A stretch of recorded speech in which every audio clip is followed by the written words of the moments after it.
अध्यक्ष जी, आंगनबाड़ी की कार्यकर्ताओं की देश में बहुत सारी ऐसी महत्वपूर्ण और संवेदनशील योजनाएं जो सरकार के माध्यम से ग्रामीण क्षेत्रों में बच्चों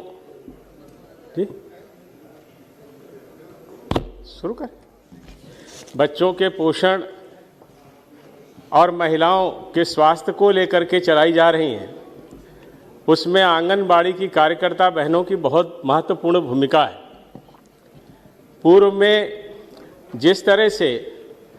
आंगनबाड़ी केंद्र संचालित किए जा रहे थे, उससे जो परिणाम प्राप्त होने चाहिए थे, जो लाभ आंगनबाड़ी केंद्रों के माध्यम से हमारे देश के लोगों को मिलना चाहिए था, वो नहीं मिल पा रहे थे। माननीय अध्यक्ष जी, इसमें मुख्य रूप से आंगनबाड़ी की जो हमारी बहनें होती हैं, उनसे अवैतनिक कार्यकर्ता के रूप में काम करने की अपेक्षा की जाती है। साथ ही आंगनबाड़ी की जो सहायिका और आंगनबाड़ी की कार्यकर्ता होती हैं, उनकी नियुक्ति भर्ती सहित स्कीम के कार्यान्वयन संबंधित सभी मसले राज्य की सरकारों के द्वारा तय किए जाते हैं, जो जिला स्तर पर और उसके बाद ब्लॉक स्तर पर उनकी समीक्षा के साथ वो काम पूरे किए जाते हैं। निश्चित रूप से आंगनबाड़ी की जो हमारी सहायिका हैं, वो बहुत मेहनत कर रही हैं और उसके कारण उनको जो मानदेय देने की बात थी, उसमें भी अभी हमारी सरकार ने काफ़ी बदलाव किया है। लेकिन अगर हम उनके काम के विषय में देखें तो आंगनबाड़ी स्कीम का लक्ष्य 6 वर्ष से कम उम्र के बच्चों, गर्भवती महिलाओं और स्तनपान करने वाली माताओं का समग्र विकास करना है। इसमें पूरक पोषण, सकल स्कूल के पूर्व की जो अनौपचारिक शिक्षा है, उसके साथ साथ पोषण और स्वास्थ्य शिक्षा, टीकाकरण, स्वास्थ्य जांच और रेफरल सेवाओं के जो पैकेज प्रदेश सरकार और केंद्र सरकारों के द्वारा लोगों के ज़रूरत के लिए बनाए जाते हैं, उसमें उन आंगनबाड़ी की बहनों की बहुत बड़ी भूमिका होती है। वास्तव में पूरी दुनिया में 2030 तक जो सस्टेनेबल गोल प्राप्त करने के लिए प्रत्येक देश ने अपना लक्ष्य निर्धारित किया है, उसमें शिक्षा और स्वास्थ्य हमारे देश के लिए बहुत महत्वपूर्ण है। और चूंकि ये हमारा देश गांवों का देश है और यहाँ पर गांवों तक शिक्षा के लिए लोगों को जागरूक करना और पोषण के प्रति लोग जागरूक हों, संवेदनशील हों और समय पर पोषण के कार्यक्रमों को चलाएं भी, लाभ भी लें और किस तरह से उनको बच्चों का पालन पोषण करना है, उसके साथ साथ महिलाओं के स्वास्थ्य के लिए उनमें जो ज़्यादातर महिलाएं एनेमिक होती हैं, उनको स्वास्थ्य संबंधी जानकारी देना, जो छोटे बच्चे हैं उनके जो टीकाकरण के हमारे कार्यक्रम होते हैं, जो 7 ऐसी गंभीर बीमारियां हैं जिनके टीकाकरण के माध्यम से बच्चों को स्वस्थ रखने की एक बड़ी चुनौती हमारे देश में थी, उसमें आंगनबाड़ी की जो हमारी सहायिकाएं हैं, कार्यकर्ता हैं, उनकी बहुत बड़ी भूमिका है। और निश्चित रूप से जिस तरह से वो 6 ये काम कर रही हैं, हमारी जो पहले हमारी सरकारें थीं, उस समय बहुत विशेष ध्यान इस पर नहीं जा पाया, क्योंकि उस समय ऐसी बात भी नहीं थी। लेकिन 2018 में आंगनबाड़ी केंद्रों की जो सहायिकाएं थीं, उनका प्रतिमाह मानदेय 3000 से बढ़ा के 4500 रुपया किया गया है। उसके साथ ही साथ हमारी जो सहायिकाएं होती हैं, उनको 2250 रुपया जो मिलता था, जो 2250, उसको 3500 रुपया किया गया है। साथ ही साथ सरकार ने अन्य अनेक तरह के मानदेय भी आंगनबाड़ी की कार्यकर्ताओं को देने का काम किया है और उन योजनाओं को स्वीकार किया है। लेकिन वास्तव में आजकल के युग में 4500 रुपया भी जिस तरह की वो सेवा कर रही हैं और जिस तरह से वो गांवों में जाकर के कामकाज कर रही हैं, इसके लिए उनको अधिक मानदेय मिलना चाहिए। ये अभी मैं इस पर भी बात करूंगा, क्योंकि ये एक बहुत बड़ा कार्यक्रम है। हमारे देश में लगभग 14 लाख ऐसे आंगनबाड़ी के केंद्र हैं, जिसमें आंगनबाड़ी की कार्यकर्ती काम कर रही हैं और उन्होंने उसको निरंतर ऐसे प्रयास करके गांवों में अपनी उत्तम सेवाएं भी दी हैं। हालांकि यह भी तय है कि जो ये हमारी जो योजनाएं हैं ये बहुत ही इस तरह की योजनाएं हैं जिनका व्यापक प्रभाव पड़ता है, जिसका अभी हम लोगों ने देखा भी है। जिस तरह से हमारे प्रधानमंत्री जी ने 1000 दिन का पोषण के लिए एक कार्यक्रम चलाया, अपने देश के बच्चों को कुपोषण से मुक्त करने के लिए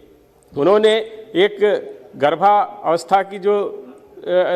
वो होता है उस समय, और उसके साथ साथ 2 साल उन्होंने जोड़े, 730 दिन वो जोड़े और उसके साथ साथ 270 दिन जोड़ करके 1000 दिन की जो स्कीम बनाई, उसके पीछे सीधा सीधा ये उद्देश्य था और ये वैज्ञानिक तथ्य भी है कि गर्भ अवस्था से लेकर के 2 वर्ष तक शिशु का ठीक ढंग से अगर पालन पोषण होता है, उसकी देखभाल ठीक तरीके से हो, तो निश्चित रूप से वो बालक कुपोषित नहीं होता है और भार उसका आयु के हिसाब से और लंबाई इस तरह से अगर बढ़ती है तो जो पोषित बच्चा होता है वो देश के लिए तो एक स्वस्थ नागरिक के रूप में अपनी सेवाएं देता ही है, लेकिन साथ ही साथ देश की अर्थव्यवस्था पर भी उसका व्यापक प्रभाव पड़ता है। इसलिए ये जो आंगनबाड़ी की जो हमारी कार्यकर्ता हैं, इनकी भूमिका को अपने देश के लिए हम लोग समझ सकते हैं। तो उसी क्रम में सरकार ने ऐसे बहुत सारे कार्यक्रम जो ब्लॉक स्तर पर उनको प्रशिक्षण के लिए चलाए जाते हैं, उसके साथ ही साथ हमारी सरकार ने यह भी तय किया है कि ऐसे जो हमारी आंगनबाड़ी की बहनें हैं उनको कई ऐसे किस तरह के ऐसे मॉड्यूल हैं जिससे उनकी क्षमता में वृद्धि हो, उसके प्रशिक्षण भी देने का काम किया है, जिसमें लगभग 9 लाख के करीब ऐसी महिलाएं हैं जिनको ये प्रशिक्षण दिया गया है, जो कार्यकर्ता हैं आंगनबाड़ी की, और उसमें से लगभग 3 लाख के करीब इस तरह की कार्यकर्ता हैं जिनको डिजिटल प्रशिक्षण भी दिया गया है। और आजकल जिस तरह से एक एक कार्यक्रम की जानकारी और सूचनाएं सरकार के द्वारा एकत्रित की जा रही हैं, निश्चित रूप से सरकार प्रशंसा की पात्र है। प्रत्येक योजना की सारी सूचनाएं डाटा वाइज हमारी सरकार के पास उपलब्ध रहें, जिससे आगे उनको योजनाएं बनाने में सफलता मिले और उसके अनुरूप योजना बनाएंगे तो निश्चित रूप से उसके व्यापक परिणाम हमको प्राप्त होंगे, जो हमारे सतत विकास के लक्ष्यों को प्राप्त करने में बहुत बड़ा योगदान होगा। और इसी क्रम में हमारी सरकार ने यह भी किया है कि हम लोगों ने इसके लिए जो डिजिटल प्लेटफॉर्म है उसको तैयार किया है। ऐसी आंगनबाड़ी की जो हमारी कार्यकर्ता साथी हैं उनको डिजिटल फ़ोन, स्मार्टफोन भी दिए गए हैं और उनसे ये अपेक्षा की गई है कि वो गांव में जहाँ जहाँ पर जाएंगी वहाँ पर वो डाटा एकत्रित करेंगी, बच्चों की आयु के अनुसार उसका भार, उसकी लंबाई, ऐसे महिलाओं के स्वास्थ्य के विषय में, टीकाकरण के विषय में लोगों को जाकर के जागरूक करेंगी और उन सारी योजनाओं को जो भारत सरकार का हमारा ऐप है उस पर फीड करेंगी, जिससे यहाँ पर सारी सूचनाएं एकत्रित होंगी। तो निश्चित रूप से एक तरह से आप देखें कि गाँव में जिस तरह का काम हमारी आंगनबाड़ी की बहनें कर रही हैं वो निश्चित रूप से एक ऐसा काम है जिसकी प्रशंसा भी होनी चाहिए और उसके अनुरूप उनको सुविधाएं भी देने का काम हमारी सरकार को करना चाहिए, यह भी जरूरी है। अभी जैसे कई जानकारियां आई थी कि कई ऐसे आंगनबाड़ी के केंद्र हैं जो किराए के मकानों में चल रहे हैं, लेकिन हमारी सरकार ने जहां ये तय किया कि हम ऐसे आंगनबाड़ी के जो केंद्र हैं उनके सबके भवन बनाएं, काफ़ी भवन बन चुके हैं, थोड़े से ही ऐसे रह गए हैं। जो लगभग 4 लाख आंगनबाड़ी के ऐसे केंद्र हैं जहां पर अभी भवनों का निर्माण होना है, उसमें भी सरकार ने मनरेगा से उसको जोड़ दिया है और 5 लाख रुपए तक मनरेगा का उसका उपयोग करके भवन के निर्माण में किया जाता है और उसमें अलग से स्वच्छता कार्य योजना के लिए तहत पेयजल की समस्याओं को दूर करने के लिए 10,000 रुपया और 12,000 रुपया प्रत्येक आंगनबाड़ी केंद्र में शौचालय के लिए भी दिया है। ये निश्चित रूप से सरकार की तरफ से ये प्रयास किया जा रहा है कि आंगनबाड़ी के लिए ठीक ठाक और अच्छे भवन हर जगह पर उपलब्ध हो जाएं। और इसके लिए उन्होंने यह भी कहा है कि अगर जहां कहीं पर भी ज़मीन नहीं उपलब्ध हो पा रही है वहां 600 वर्ग फुट के ऐसे जो किराए के मकान मिल जाएं, उनको भी वो किराए पर लेकर के जहां पर पेयजल और ऐसी सारी व्यवस्थाएं हों तो वो उसको चलाने का काम हमारे यहाँ ये करने की सुविधा भी सरकार ने दी है। लेकिन उसके बावजूद अभी कई ऐसे केंद्र हैं जहां पर शौचालय और पेयजल की सुविधाएं नहीं हैं। उसमें लगभग 4 लाख के आसपास ऐसे आंगनबाड़ी के केंद्र हैं जहां पर अभी ठीक ढंग से टॉयलेट्स उपलब्ध नहीं हैं, और 2 लाख के करीब ऐसी जगहें हैं जहां पर पेयजल की व्यवस्था भी हमारी सरकार को करनी है। मैं माननीय मंत्री जी से यह भी अनुरोध करूंगा कि यह आवश्यक है, क्योंकि अभी जैसे कोविड का जो ये संक्रमण आया, इसके दौरान निश्चित रूप से आंगनबाड़ी के केंद्र बंद रहे हैं, लेकिन अभी जैसा आपने नवंबर में शायद 2020 में नवंबर में कुछ ऐसे जो कंटोनमेंट जोन हैं जहां पर कोविड का ज़्यादा प्रभाव था, उनको छोड़ करके धीरे धीरे आंगनवाड़ी के केंद्रों को खोलने का काम प्रारंभ कर दिया गया है। इसलिए वहां पर भवनों में एक सुसज्जित भवन बने, इसके लिए भी आवश्यक है। और जिस तरह के कोविड के बाद के जो उन्होंने तय किए हैं मानदंड, उसके अनुरूप अब फिर से ये हमारे कार्यक्रम प्रारंभ हो रहे हैं। जो पहले से स्कूल से पूर्व की जो शिक्षा है उसके लिए अभी शुरू नहीं हुआ है, लेकिन वो भी मेरे ख्याल में धीरे धीरे जो निर्देशों के अनुसार प्रारंभ हो जाएगा। लेकिन कुपोषित बच्चों को जो गंभीर रूप से हैं, अधिक जोखिम वाली गर्भवती महिलाएं हैं, दूध पिलाने वाली माताएं हैं, ऐसे जो स्तनपान करने वाली माताएं, इनकी गहन निगरानी का काम भी हमारी आंगनबाड़ी की कार्यकर्ता कर रही हैं। और उसके अनुरूप जो आवश्यकता होती है, जैसी हमारी सरकार की योजनाएं हैं या राज्य सरकार की योजनाएं हैं या ब्लॉक स्तर पर कार्यक्रम चलाए जा रहे हैं, उन सब में भी वो अपनी तरह से योगदान दे करके ऐसी खाद्य सामग्री जो कैलोरी और प्रोटीन की जिसमें मात्रा इस तरह की हो जो कुपोषण से बच्चों को मुक्त करे, ऐसी सारी व्यवस्थाएं और आहार भी उपलब्ध कराने का काम उन्होंने किया है और कोविड के दौरान भी किया है। कोविड में आंगनबाड़ी के केंद्र भले बंद रहे, लेकिन जो सरकार की योजनाएं आई, कोविड के प्रति जागरूक करना हमारे लिए एक बहुत बड़ी चुनौती थी। हमारा देश जिस तरह के 130 करोड़ की आबादी का देश है, और उस देश में जहां पर आबादी का घनत्व बहुत कम है, वहां पर ये संक्रमण फैलने की बहुत बड़ी संभावना थी। लेकिन हमारे प्रधानमंत्री जी ने जिस तरह से पूरे देश को जागरूक किया और अलग अलग समय पर ऐसे निर्णय लिए और उन निर्णयों के अनुरूप देश में व्यवस्थाएं की, जिसके कारण कोविड-19 के संक्रमण के दौरान भी हमारे देश में कोई इस तरह की स्थिति नहीं आई जिसमें हमको ये लगे कि हाँ, हम स्थिति को संभाल नहीं पा रहे हैं या स्थिति हमारे नियंत्रण में नहीं है। स्थिति नियंत्रण में रही और कोविड के दौरान भी जो ऐसे जरूरी काम थे, वो कुपोषण को दूर करने के काम हो, महिलाओं के स्वास्थ्य के काम हो, बच्चों की मृत्यु दर को कम करने की बात हो, महिलाओं की मृत्यु दर की बात पर भी काम हुआ, और उसके साथ साथ संस्थागत प्रसव भी हों। इन सारी योजनाओं के संबंधित जो भी जानकारियां हैं और जो हमें वस्तुएं वहां पहुंचानी, जो दवाएं पहुंचानी हैं, उनको पहुंचाने का काम और उसके साथ साथ टीकाकरण के प्रति भी लोगों को जागरूक करने का काम आंगनबाड़ी की हमारी स्वास्थ्य कर्मियों ने किया है। और एक तरह से अब देखें, जो पहले जो आंगनबाड़ी का रूप था, पहले तो लोग आंगनबाड़ी के विषय में जानकारी ही नहीं रखते थे। अब तो 2 मंत्रालयों से सीधे स्वास्थ्य मंत्रालय की बहुत सारी योजनाएं भी आंगनबाड़ी केंद्रों के माध्यम से चल रही हैं, और उसके कारण उनकी गांवों में बहुत ही महत्वपूर्ण भूमिका हो गई है। इसलिए मैं माननीय मंत्री जी से माननीय मंत्री जी से यही अनुरोध करूंगा कि उनकी सेवाओं को देखते हुए जो 4,500 रुपये का हमारी जो मुख्य कार्यकर्ता होती हैं उनको मिल रहा है, मैं समझता हूं कि राज्य सरकार का भी उसमें योगदान होता है, लेकिन अपनी तरफ से आप अगर इस तरह का कोई प्राविधान करेंगी जिससे आंगनवाड़ी की जो हमारी सहायक बहनें हैं उनको कम से कम 10,000 रुपये तक का मानदेय अगर मिल सके, तो ये एक बहुत अच्छा उनके लिए एक तरह से एक अच्छा मानदेय होगा। और जैसी उनकी सेवाएं हैं, उन सेवाओं के अनुरूप उनकी जो एक तरह से हम उनका जो सम्मान है वो सम्मान करने का काम करेंगे। इसके अलावा माननीय सभापति जी, जो मैंने शुरू में कहा कि ऐसे 4 लाख से अधिक आंगनबाड़ी केंद्र ऐसे हैं जहां शौचालय नहीं है, पीने का पानी 2 लाख से अधिक केंद्र ऐसे हैं जहां नहीं है, उनको भी उपलब्ध कराने का काम हमारी सरकार करे। ऐसा मैं चाहता हूं कि इस हमारे जो रेजुलेशन है इसमें ये संशोधन किए जाएं कि इनका मानदेय बढ़ाया जाए और आंगनबाड़ी के समस्त केंद्रों के अपने भवन हों, भवनों में शौचालय और पेयजल की उत्तम व्यवस्था की जाए। उसके साथ ही साथ जो वो काम करती हैं, वो गांव-गांव में जाने का काम है। अगर उनको अपने जो भवन के साथ साथ जहां उनको ये मिले कि कुछ इस तरह की सुविधाएं मिल सकें जिससे आने जाने का उनका काम सरल हो सके। जो भवन हो वहाँ पर फर्नीचर है, अन्य दूसरी जो सुविधाएं हैं वो उनको मिल जाए, लाइट है, ये सारे कामों को हमको करना चाहिए। साथ ही साथ में एक हमारे साथी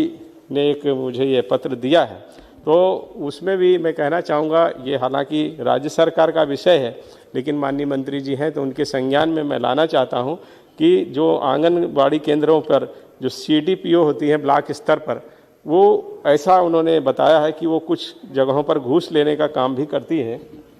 2000 रुपया ऐसे उनके मानदेय से ले लेती हैं। हाँ माननीय सभा, हाँ अच्छा, इस तरह का घूस लेती हैं तो भ्रष्टाचार के पर भी लगाम लगे। और निश्चित रूप से जैसा उनका काम है और जहाँ से वो निकल करके आती हैं, जिस तरह के कामों को करती हैं, तो इसकी संभावनाएं तो हैं। और इन संभावनाओं को देखते हुए भ्रष्टाचार खत्म हो और आंगनबाड़ी की जो सेवाएं हैं, जिस तरह का उनका काम है, उससे उनके सम्मान के साथ साथ उनको भ्रष्टाचार से भी मुक्त करने का काम करना चाहिए। जैसे मैंने मानदेय बढ़ाने की बात कही है, वो बात उसके साथ ही साथ मैं आपसे एक बात और कहना चाहूँगा कि हमने जैसे ये कहा है कि कई बार पहले शिकायतें आई हैं, इधर कोई ऐसी शिकायत नहीं आई कि जो आंगनबाड़ी केंद्र की जो महिलाएं हैं उनके शोषण की भी बहुत सारी शिकायतें प्रदेश स्तर पर प्राप्त हुई हैं। और वो उनके लिए एक इस तरह की विधि संचालित है जो प्रदेश में उनके इस तरह के जो घटनाक्रम होते हैं उसमें वो काम करती है। बस दो चार मिनट रुक जाइए। तो वो उसके लिए काम करते हैं, लेकिन हमारी जो केंद्र की सरकार है उसमें भी माननीय मंत्री जी ने एक प्रश्न के उत्तर में ये बात कही थी कि अगर प्रदेश स्तर से तो उन सारे ऐसे मसलों को देखा जाता है और उनके विरुद्ध जो आवश्यक कानूनी कार्रवाई होती है उसको किया भी जाता है, लेकिन अगर केंद्र स्तर पर भी ऐसी कोई शिकायत आती है तो माननीय मंत्री जी और सरकार उसका संज्ञान लेती हैं और संबंधित को उसके लिए कहती हैं। लेकिन मैं ये समझता हूँ कि इतना ही पर्याप्त नहीं है। ये एक तरह से किया जाता है, लेकिन जिस तरह का एक लंबा स्ट्रक्चर है, एक बड़ा नेटवर्क आंगनबाड़ी का है, तो इसमें कुछ इस तरह की बात ज़रूर शामिल करनी चाहिए जिससे आंगनबाड़ी की जो हमारी सहायिकाएँ हैं या उनके जो आंगनबाड़ी की कार्यकर्ता हैं उनको पूरी तरह से शोषण और भ्रष्टाचार से मुक्त करने के लिए कुछ इस तरह के कानून में बदलाव करने चाहिए कि जो इस तरह की सामाजिक कार्यकर्ताएं हैं उन कार्यकर्ता को एक अतिरिक्त आवरण और कवच हमको उपलब्ध कराना चाहिए जिससे वो शोषण से मुक्त हो सके। एक अंतिम बात मैं माननीय मंत्री जी के माध्यम से और चाहूँगा और इस रेजोल्यूशन में शामिल करने की प्रार्थना करूँगा कि आंगनबाड़ी की जो कार्यकर्ता हैं वो काम तो कर रही हैं, अच्छा काम कर रही हैं, अच्छे परिणाम भी आए हैं, क्योंकि जिस तरह से प्रधानमंत्री जी ने और आपने ये अपेक्षा की थी कि हमारे देश में एक बदलाव आए, तो वास्तव में कुपोषण को दूर करने में मुक्त तो नहीं हुए, लेकिन कुपोषण को दूर करने में भी हमको सफलता मिली है। बच्चों जो हमारे शिशु मृत्यु दर थी उसको भी कम करने में सफलता मिली है।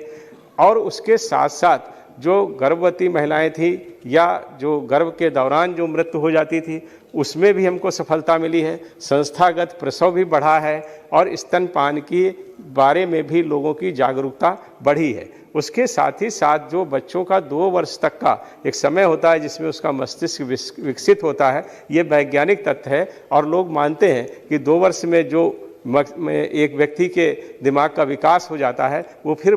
पूरे समय में उतना नहीं हो पाता।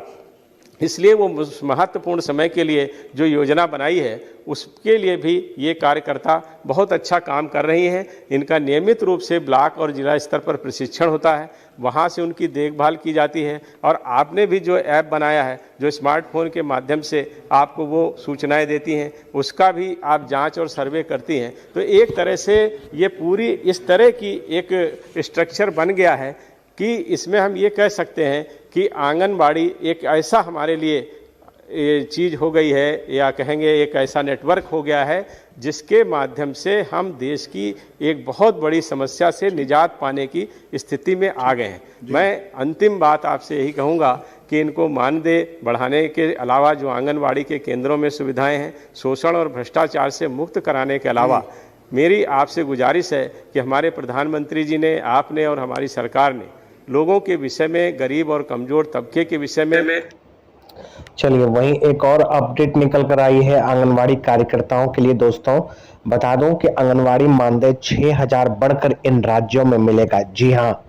इन राज्यों में मानदेय 6000 बढ़कर मिलेगा। साथ में आंगनवाड़ी मानदेय जो है सर्वाधिक मानदेय सभी राज्यों में 21,700 रुपया जल्द आपको देखने को मिलेगा। तो चलिए जानते हैं कि कौन कौन से राज्यों में 6000 रुपया बढ़कर मिलेगा। वही बता दें, केंद्र और राज्य सरकार के सहयोग से 6000 बढ़ने वाला है। उत्तर प्रदेश में मानदेय 6000 रुपया बढ़ेगा। बिहार में अभी इलेक्शन है, इसीलिए यहां पर आपको 2 गुना मानदेय देखने को मिलेगा। साथ में झारखंड, महाराष्ट्र, छत्तीसगढ़, पश्चिम बंगाल, गुजरात और उत्तराखंड और राजस्थान जैसे राज्यों में 6000 रुपया मानदेय देखने को मिलेगा। बता दूं दोस्तों कि बिहार में जो है मानदेय, वर्तमान में जो भी मानदेय आपको मिलता है वो मानदेय 2 गुना जल्द ही बढ़ोतरी होते हुए दिखेगी, क्योंकि बिहार में बीते दिन कुछ दिन के बाद जो है चुनाव देखने को है। तो ये पूरी अपडेट आई है आंगनवाड़ी कार्यकर्ताओं के लिए। वहीं बता दें, आंगनवाड़ी में कार्य कर रही सहायिका और सेविकाओं को